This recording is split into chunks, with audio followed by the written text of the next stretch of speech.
Let me guess. You are currently working 60 plus hours a week, and you've got that feeling that you need some help in your business, but you are not entirely sure how to get that help. You know, you need help in the business, but you think that you should wait until you hit your next big milestone or your next new revenue cap or something else happens. Maybe you get another client before you start to outsource. But I want to kind of give you a bit of a fact and a bit of a brutal truth. That next milestone isn't coming. And it's not that you're not good enough or that your business isn't good enough. It's just that you're the bottleneck in the business. Once you hit that milestone, you're going to want to hit another milestone.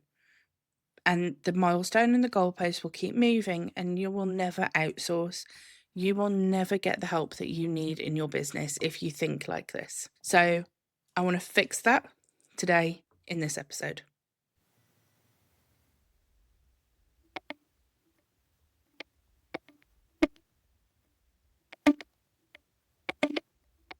Did you know that around 75% of business owners struggle with delegation? And it sounds like such a stupid thing to say because it sounds so easy to do in theory. You need help, you hire someone, you get the help. And parent led businesses are often the hardest kind of hit in this area. I find that parent led businesses, we're in tuned and it's sort of ingrained in us to feel like we have to do everything ourselves. We shouldn't ask for help in our lives and in our businesses. And generally, what happens is business owners wait until they hit crisis mode in their business where, it's all or nothing before they outsource, when in reality should have outsourced before they ever got to crisis point. You don't want to get to crisis point in your business and realize that you've got too much work, too many clients, too many things going on, and you're spiraling and you burn out before you get that help. And obviously, when businesses are starting out, so when you get a startup business or you're not earning a huge amount per year, every decision that you make is obviously going to feel riskier because that capital is up. You want to hold on to every penny you've got. So every decision you make feels riskier, and that's completely understandable. But what we end up doing is playing a waiting game. I will hire someone when I can afford it. I can't grow until I hire. And you just end up in this constant spiral of never actually getting the help and never growing the business. And that mindset is going to keep you stuck. It's going to keep you in that same box for the entirety of your business. And that's not what we want. I had a client, well, she's still a client of mine, who is a parent. She's got 3 children with autism. So she's obviously got a lot going on in her personal life. She is also running a very successful YouTube channel. She has a membership community as well with thousands of members in this community. And when I brought her on, she was burnt out, was probably putting it lightly, actually. She was so far beyond burnt out. She was getting sick all the time. Her family was suffering because she wanted to do her business, but obviously she couldn't do the videos for YouTube and sit for a couple of hours at a time recording when she's got this family and all of these things going on in the background. She had to keep choosing, what am I going to do? Is it going to be spend dinner with the kids or go out with the kids for the day? Or do I sit and record a video? And obviously 90% of the time she actually picked her family, which then meant that the YouTube videos weren't getting put out on time. People in the community were getting a bit pissed off because they were obviously paying a membership for videos and the videos weren't coming. So she was losing members in the community. She was losing followers on YouTube because they weren't reliably coming out in terms of the videos. And it was stressing her out, which was then impacting her family because she was stressed all the time. And it was just this never ending cycle of what the fuck do I do? And then she got in contact with me. And we put a plan together. So originally when I started with her, it was just to take over sort of email management and a bit of the community management in Circle. So handling kind of the explosive stuff that was going off in the community. So, just giving the people in the community a bit of a sounding board, essentially, and just kind of giving them a bit of an outlet for someone is here, many apologies. And we started doing that originally, and that was taking a little bit off her plate, but not enough. So I said to her, why don't I take over some of the editing for not for the YouTube videos, because they're pretty unedited anyway, but for your TikTok and your social media presence, let's do that as well. I said, and I can also take over email management as well, because you've got hundreds of emails that aren't read in here. And obviously, people are posting in the community, they're not getting a response there, they're then emailing, so we're getting kind of double messages. I said, do you want me to take over the emails as well? Can you do that? Is that something you can do? Yes, of course it's something I can do. So I took over her emails. Now I manage her email inbox. People know that it's me that's answering. I answer as myself, and it works perfectly. She's always got a clear inbox. Anything important is obviously labeled for her, but the majority of the emails I know how to deal with now. So she very rarely checks her email inbox now, because it's something that I do for her. I also do her TikTok videos, so I edit them, I schedule them, I cut the clips for her. I do all of that for her as well. And having all of that taken off her plate has allowed her to breathe. It's allowed her to realize that her business can run in the background without her. All she focuses on now is recording. So when she's got a spare half an hour or an hour in the evening, she can sit down when the kids have gone to bed and she can record, because she doesn't have to worry about all of the other stuff in the business that was causing her all the stress in the first place. She knows that everyone in the community is happy. If there are any major issues that are going on, I obviously report them to her, and 90% of the time I just deal with it now, because I've been working with her for such a long time. She even tells people in her YouTube videos about me, and says, if you need anything, contact Lucy. She can help you out. But that just shows you that when you've got a really good partnership with your VA, you don't have to just choose one thing for us to do. You can start with one thing, and then if you find that that one thing is still not enough, bring more on, give us more work. Build a partnership with us. That's what we're here for. That's what we want to do. Ideally, we want to have a relationship with you, and we want to be part of your business like I am with my clients. And there's a real cost to not outsourcing, if I haven't already shown with this client story of mine, is that every hour you spend on, I like to call them £10 tasks, because they're something that are the little things in the business. They're important, but they might be things that you don't like doing, or they're not in your zone of genius to do. They're little tasks, but they're the tasks that keep your business running in the background. The emails, the calendars, travel booking, customer service, answering messages on Facebook, answering Instagram messages, keeping in touch with clients, client management. All of these things are little things, but together they impact the entire business. They are the backbone of your business. Putting the content out there, or, building your course or giving people a course, of course, that's why people are coming to you. But that's kind of your shop front, your course or your videos or your podcast. That's your shop front. It's everything else that's going on in the background that is your business, that's keeping your business afloat, that's bringing in the money. And that is the stuff that is getting parents and business owners bogged down, because they cannot do it all. And what happens is you will eventually burn out. You will hit a wall. You will realize that you cannot do it all. You will start to lose clients. You'll start to miss appointments. You'll miss that important email. You might end up having health issues because you're stressed, you're tired. Your family will be impacted because you're not spending enough time with them.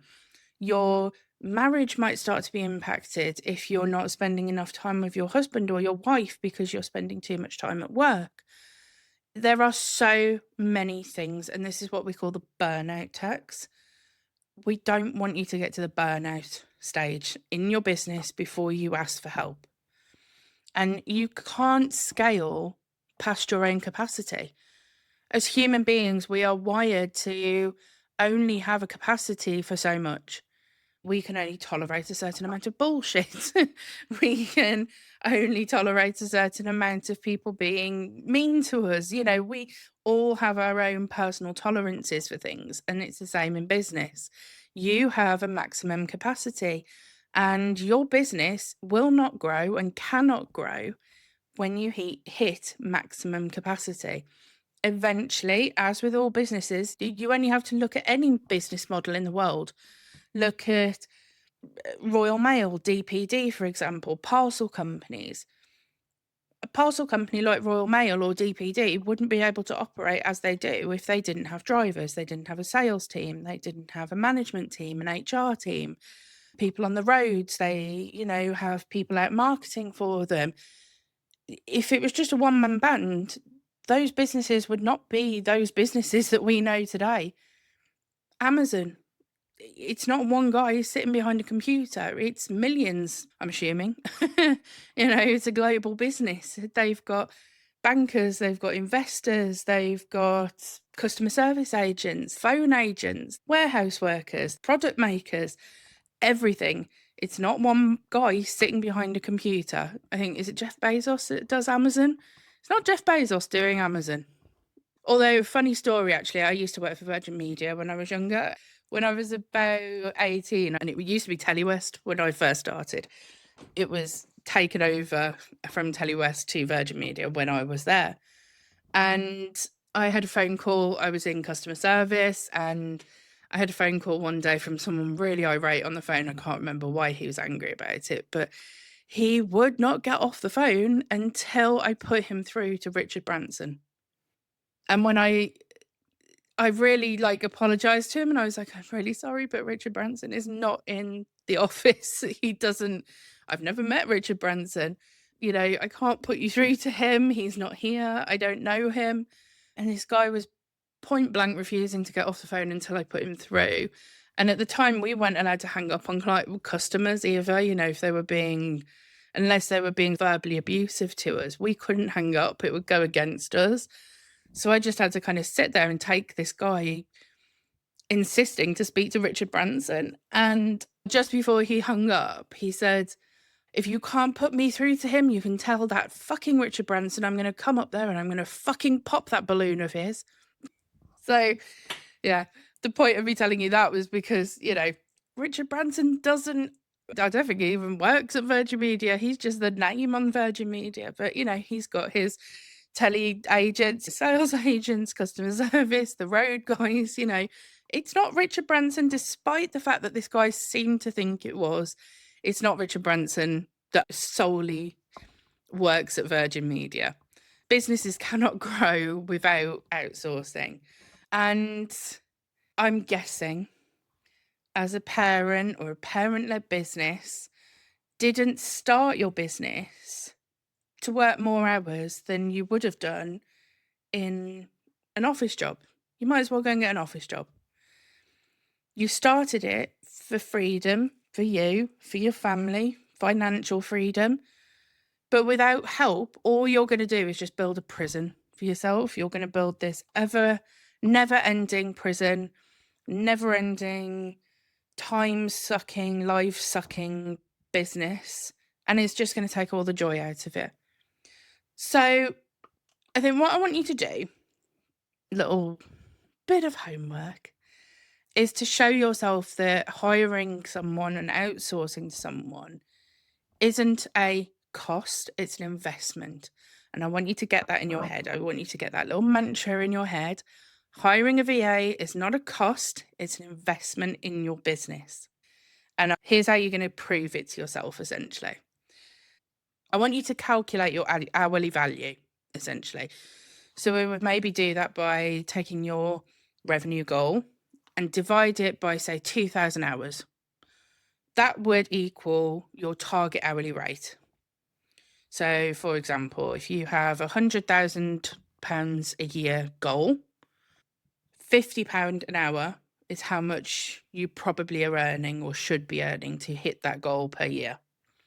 Audit your week is next. So track what you actually do in your business for 1 week.